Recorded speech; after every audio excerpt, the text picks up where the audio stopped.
Years ago, there were not enough bees in America to pollinate the whole crop, so the USDA gave permission to the growers to import bees from Australia. Now, as it happened, Australian bees harbor certain viruses that are unfamiliar to American bees. Israeli acute paralysis virus is one of those. We brought that in to pollinate the almonds. That's where all the bees of America mixed. We've created this great bee bordello, as one beekeeper put it. We constantly intermix from all over the country. So if they've got something in one part of the country, like tracheomite, and we don't have it in our part of the country, we certainly will have it because the migratory nature of beekeeping spreads all these pests at a very rapid rate. We don't have a single event that causes the bees to go way downhill. It's a little bit here and a little bit there. These semi-load trips, I believe, cause huge stress on it. Once the hive starts getting stressed to a certain point, then it can no longer cope with many of these other things. And that extra stress is just enough to put it over the edge.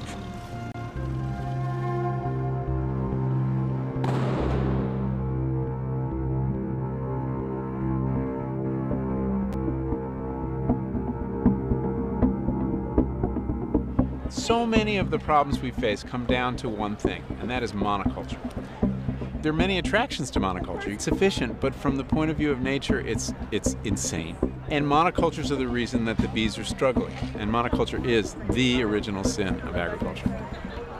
Now, the trouble with monoculture is it's an absolute distortion of the way an ecosystem works. Because what you do with a monoculture is you take your vibrant ecosystem, you destroy it, and then you put in place all the things that you just took out. So instead of having natural fertilizers in the soil, you add inorganic fertilizers. Instead of allowing a natural ecosystem around pests to develop, you have to use pesticide.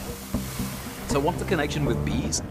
As far as the industrial agricultural corporations are concerned, the solution that's being offered is to destroy the insects that make food possible. And this is the disaster that they're ready to force on us.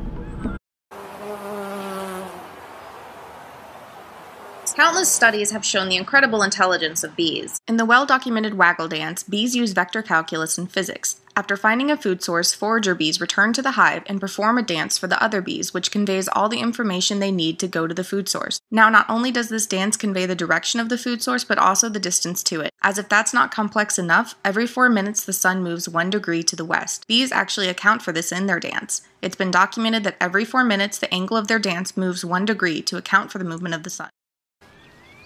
Bees communicate with each other with pheromones. Pheromones are body chemicals that allow bees and other animals to talk to each other by smell.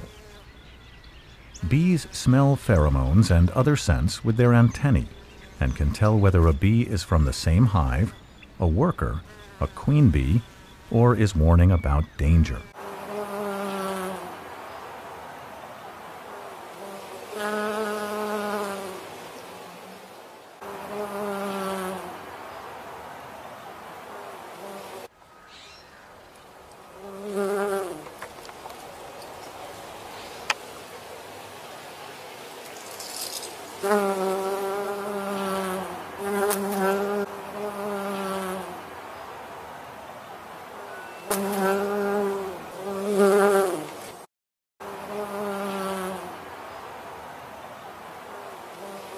Nectar is a sweet liquid found inside flowers. The bee laps and sucks up nectar with her tube-like tongue and stores it in her honey stomach. The female worker bees make honey from nectar in the beehive. Bees eat this honey in the winter when there is no food available from flowers. It takes more than 5,000 flower visits to make 1 teaspoon of honey.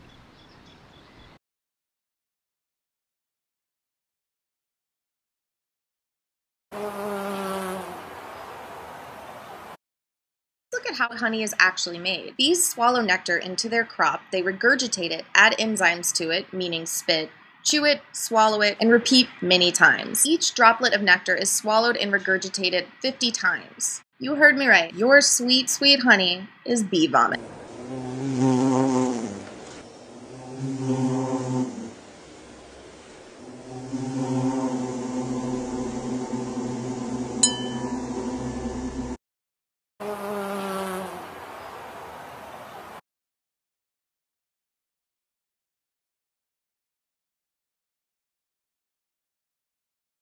The bees will not make honey if they don't have a queen, so beekeepers will order queens, many of which have been artificially inseminated, a process in which male bees are crushed and drained of their semen, which is then forcefully inserted into a queen bee. Travel can be rough on the queens, who are often injured or killed in transit. When a queen arrives in the mail in a ventilated box, beekeepers rip off her wings to prevent her from flying away. Within the honey industry, there's quite a lack of regard for the bees' lives. A lot of beekeepers kill off their hives before winter, especially with the large factory bee farms. The life and death of these entire colonies are decided purely on economic grounds. Ladies and gentlemen of the jury, there's no trickery here. I'm just an ordinary bee.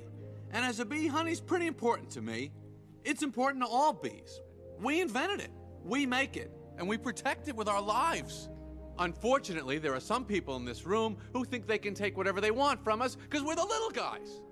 And what I'm hoping is that after this is all over, you'll see how by taking our honey, you're not only taking away everything we have, but everything we are.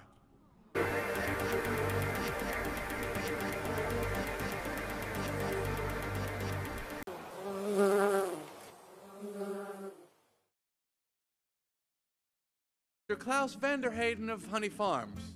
Pretty big company you have there. I suppose so. And I see you also own Honeyburton and Hunron! Yes, they provide beekeepers for our farms. Beekeeper, I find that to be a very disturbing term, I have to say. I don't imagine you employ any bee freers, do you? No. I'm sorry, I couldn't hear you.